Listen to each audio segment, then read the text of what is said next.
Listen to the vibes. Welcome, everyone, to another episode of Vibes, and I'd like to welcome here Helen Gretchen Jones, who is an intuitive and a channeler. But you're going to explain a little bit more of that. So, Gretchen, tell us a little bit more about you. Well, like you said, I'm an intuitive and a channeler, and I'm also a death doula. A death doula is someone who sits with people who are transitioning, who are dying, and helps them to navigate that process with peace and also to help the families find closure and peace through that process. I use my gifts where I really think it's more skills and practice, actually, because I believe everyone can connect to spirit. But I use my skills to connect into their deceased loved ones, spirit guides, angels, whatever it is that they're connecting to. And I channel through wisdom that comes through during those times. And hopefully, the goal is, of course, to bring peace to families and to their loved ones who are dying. And I'm sure you've watched a lot of these shows on television, the Ghost Adventurers and that kind of thing. And you'll see them, they'll go into a house and they try to antagonize the spirit. Now, personally, I don't believe in that. I think it's rude. I mean, how would you like somebody to come in your house and start, prodding at you, trying to get you upset? Um, and I even hear other investigators talk about, oh, yeah, I like to go in and try to provoke the spirit. What is your advice on that? Well, in my experience so far, whenever I connect into spirit, the spirits that I have always connected to have always been so loving and so expansive and free and understanding. I haven't had anything that would be provoking.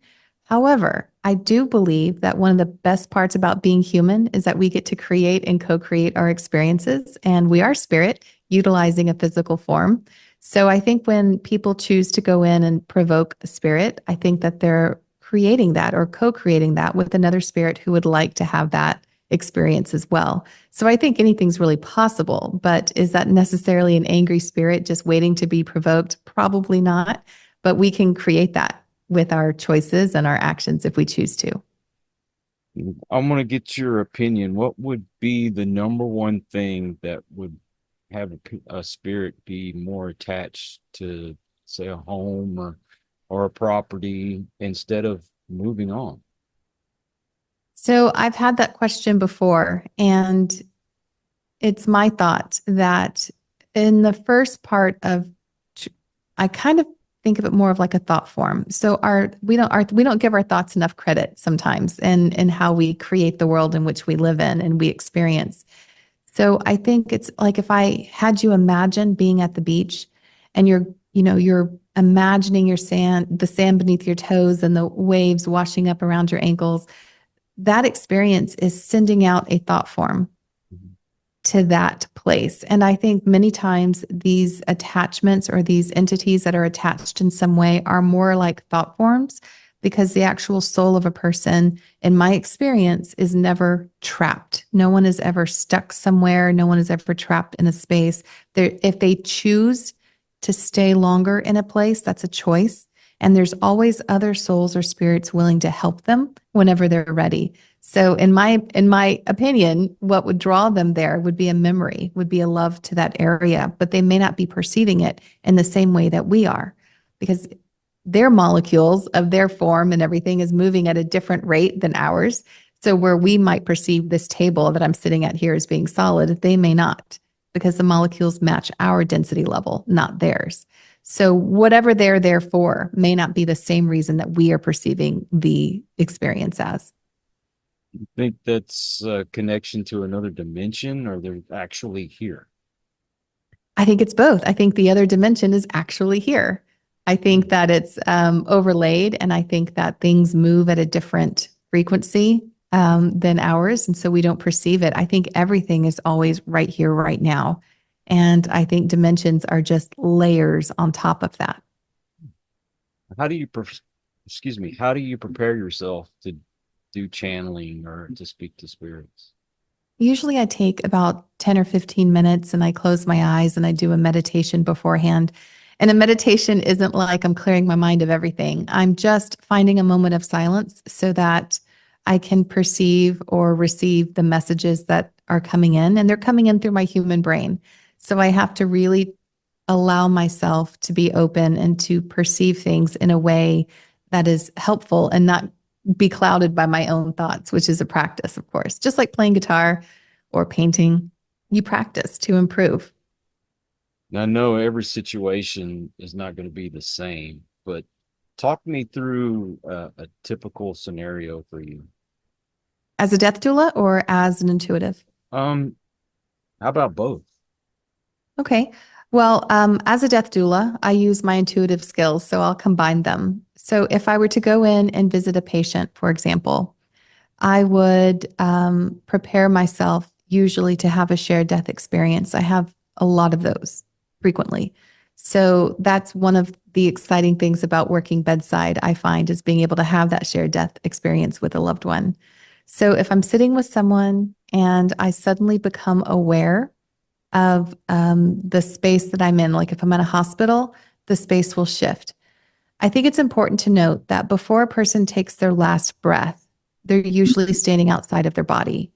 And that can be supported through evidence of NDEs. When people say, I'm on the ceiling looking down at my body while they're doing CPR, people pop out of their bodies, or the way my team in Spirit says, we shift our focus out of our bodies. So when we shift our focus, we're actually not going through that last breath of what we perceive as suffering of our loved ones. They're actually standing, observing from a safer space. So when that happens, I become very much aware of them standing outside of their body because I have that intuitive ability to connect to spirit on that level. And oftentimes they want to show me something before they leave. And I think it's a little bit of wisdom. I think it's a teaching that they have or something important that they've learned. One time I was visiting a patient, Mrs. Wilma, and she was a elderly Black woman who was dying alone. She was part of the NODA program, which is No One Dies Alone. And when I went to go sit with her, I noticed as I closed my eyes and placed my hands on her and reopened them, a little girl walked in. She was about 10 or 12 years old. And she was in black and white, which is that's my own personal way of reflecting that she was alive during the 1920s to 1969, respectively. That's the black and white photography. That's how my mind interprets it. So she steps in and she takes my other hand. One hand is holding Mrs. Wilma as she's transitioning in the hospital bed. And then this younger version of Mrs. Wilma comes in and takes my other hand. And when she does, the hospital room transforms into this amazing forest. I had this awareness of being unconditionally loved, of freedom and of expansiveness. And then I had this information that sort of came in as a download from her of her overarching theme in her life was one of separation and segregation. So she was segregated in childhood. This was part of her life, and separated from her family throughout her life, and then now separate at death and dying alone. The important thing, though, was that this wasn't a life of separation. It was the life truly of understanding connection. And that's what she was trying to teach. So when she showed me this forest, she was showing me, look at this one tree. As a little girl, she's showing me, look at this one tree. This one tree believes it's its own life, but every root believes that it's its own life, and every branch believes it's its own life, and every leaf believes that it's own life. But really, it's all part of the one tree. And if you scale back, this one tree is part of this greater forest. And you can keep going back and back and back as far as you want, but it's all connected. And that was an important teaching for her before she transitioned. So you know before they do when they're going to pass? I do get an idea. So I didn't used to when I was a little girl. I think when I started working with people who are dying, my gift started moving in that direction a little bit more. So now before I work with someone, or if it's a friend or family member, I'll get a ballpark on their death. And I did for my dad, for example, and he died in his 50s. He was very young. And it was something that I was confused at first when I saw that he was going to die. And it was unexpected relatively. So I thought, was I supposed to stop it? Was I supposed to intervene in some way? And so that was a little bit of guilt for me initially. And then my grandmother said, his mother, if you ever get anything on me, tell me. So I did. And then it happened within that time frame. So I thought, well, now am I manifesting it by telling her? The truth is now I have a little bit greater understanding. And I believe that when I receive a ballpark about someone's death, it's because on a soul level, they've already decided to go. And it means that I'm being given the opportunity not to stop it or change it in any way, but to prepare my loved ones or their loved ones or even them for the process to find closure and peace. Because death is inevitable for everybody, every living being, every blade of grass, every animal, every human. It doesn't matter. Everything is going to change form. So I think that right now, one of my purposes is to help people to alleviate that fear and to process their death with peace. I'm pretty sure when people find out what you do, the first question is, when am I going to die? When am I going to die? Yeah, and I think that I do get that a lot. And a lot of people think that I'm going to immediately know when they're going to die. That's not necessarily the case. For example, I have a family member who this summer I received while I was cooking spaghetti information that this family member has 4 years left. 4 years is a big number. And this person is healthy right now, but it must mean that on a soul level, this person knows they're going to be exiting in 4 years. And because I know this person and love this person and would be an active part of their dying process, I think that I was given that information. I'm not going to go tell that person. No, that doesn't feel right now, but it will certainly help me when I'm sitting with them at the holidays to express how I'm feeling, to allow myself to be vulnerable, which will allow others to open up and say loving, kind words and to really help that person feel loved, to help that person feel that they've had a really good life and that they had a life with meaning and purpose. Well, if you hear something while we're sitting here talking, you better let me know. You're one of the people who want to know. You know, a lot of people don't want to know. I would want to know.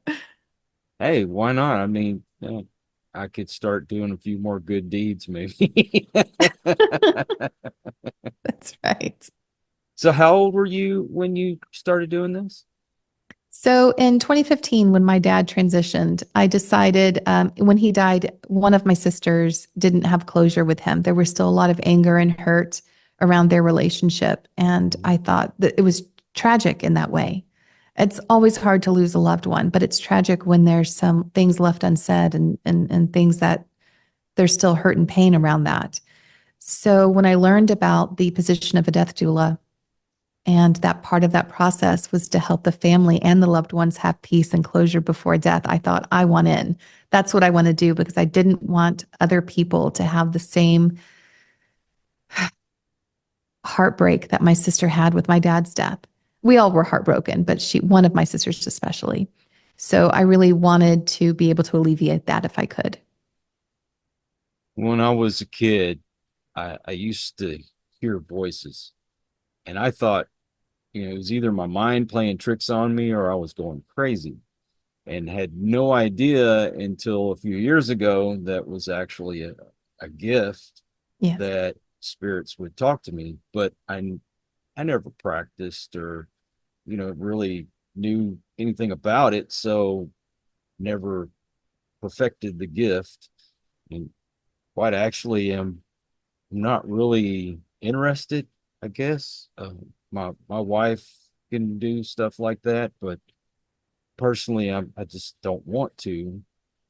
But when you first started noticing something different, did you automatically think, oh, do I have some kind of gift, or were you like me? Am I going crazy?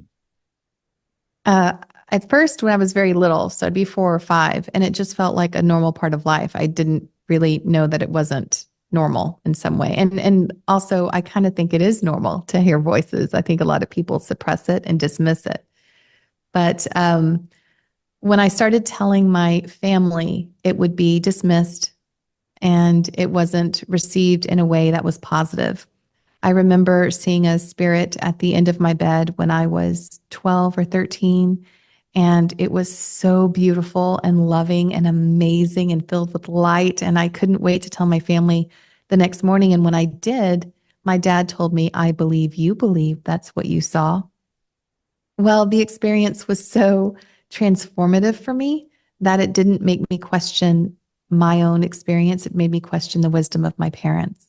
So from then on, I remember thinking, well, if they don't know that this is happening, then what else do they not know? That's what it made me think.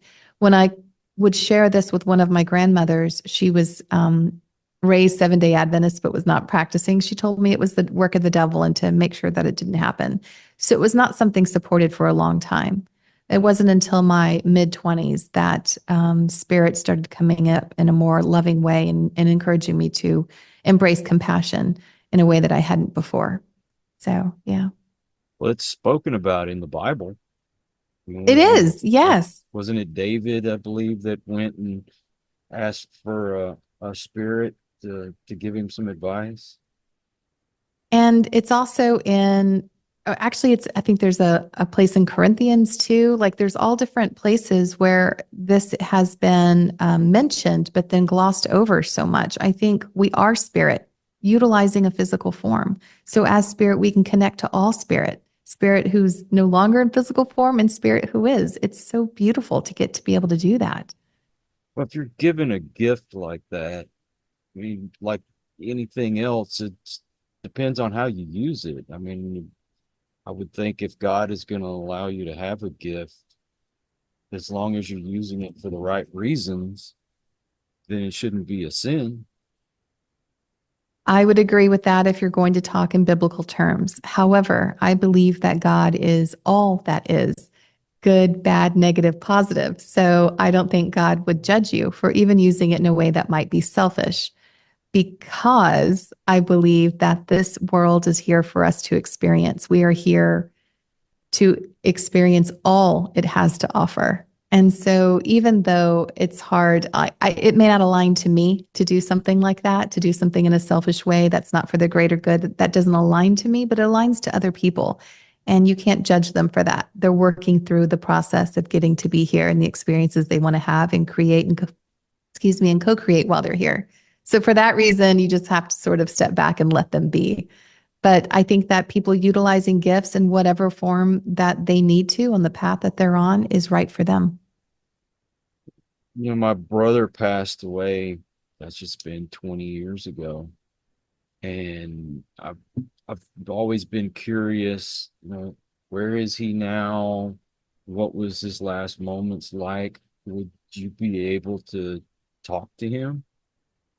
I think I would if I had done my meditation beforehand and kind of did that. So on a side note, I know that we're recording right now. If you wanted me to try that, like maybe later, we could certainly try that and see.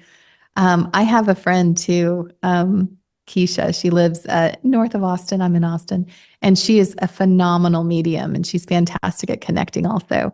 Um, but absolutely, yes. And I receive information different than some of my friends who do the same work. One way that I receive information is through images in my head, and then I interpret that information. I'll hear, song lyrics or names. For example, I did a session with someone who their mother came through. I knew it was their mother because she came in on my left side and then sat down on the right. So I know that this was mom. And then I heard the movie from 40-Year-Old Virgin. I don't know if you've ever seen that movie. It's a comedy. Yes. And he's speed dating and he sits down with the speed dater and he goes, "Oh, Gina, nice to meet you." And she goes, "It's It's Gina." China. Okay. Yes. So I heard that and I repeated it. Well, it turns out the person I was sitting with was a filmmaker. So it was relevant to bring through a film quote, but his mom's name was Gina. And so I receive information in sort of ways like that. Whereas, say, my friend Keisha, she just hears the information and repeats it. So I still have to, I'm very visual and I still have to interpret the messages that come through. But yeah, on a side note, if we want to kind of just you and I, do another little Zoom later and just see if we can connect into your brother, that might be nice. Oh, that'd be awesome. If someone wants to get a hold of you, how do they do so? My website is helengretchenjones.com, and I do have a book that's out, Healing Whispers from Spirit Guides. That book is available on Amazon and barnesandnobles.com. It's in Kindle and paperback and an audiobook. Well, I'm going to put those links in the description, and I'm assuming you're on social media. I am, yes. I'm really bad with social media, I'll be honest. It's not my strength. I'm right there with you. But as I said, I will put those links in the description. Gretchen, thank you so much for coming on and spending time with me. Thank you. This was my pleasure. And I also want to thank all you folks out there. If you are new to the channel, I hope you'll come back. Please hit that subscribe button. From our regulars, you guys are awesome because you make it possible for me to do this. Till the next one, everyone, please take care. Be kind to one another. God bless and peace. We hope you enjoyed this episode of Listen to the Vibes. You can catch us on Buzzsprout or wherever you listen to your favourite podcasts. And on YouTube. Follow us on Facebook at The Vibes Broadcast Network